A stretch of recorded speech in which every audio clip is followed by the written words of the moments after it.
Our second demand is for the school district to implement thorough and complete curricular reform to shift instruction towards anti-racism. Anti-racism training alone is not enough. We demand that the district integrates not only anti-racist texts and histories into its K-12 curriculums, but also the stories and voices so often ignored by the canon of education. We, again, recommend EduSage Companion Consulting.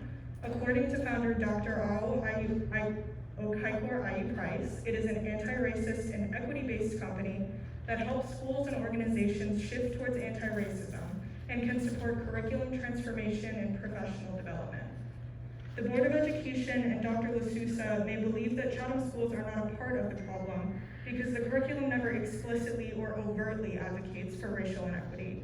For example, the history curriculum never endorses the KKK, and teachers don't side with the notoriously racist Bob Ewell of To Kill a Mockingbird. However, harm is actively being done in other ways. To quote Black liberation leader Angela Davis, "In a racist society, it is not enough to be non-racist. We must be anti-racist." By remaining race neutral, Chatham schools perpetuate a pre-existing racial hierarchy of education in which Black histories are neglected. Curriculum reform could include creating a separate class on the history and evolution of Black oppression, in a similar fashion to the Holocaust course required at Chatham Middle School.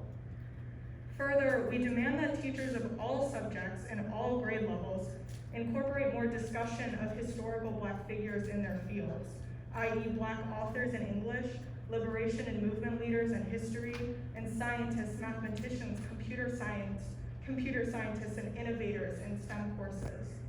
Teachers should use primary sources from Black voices, authors, leaders, scientists, historians, writers, filmmakers, and artists to tell these stories.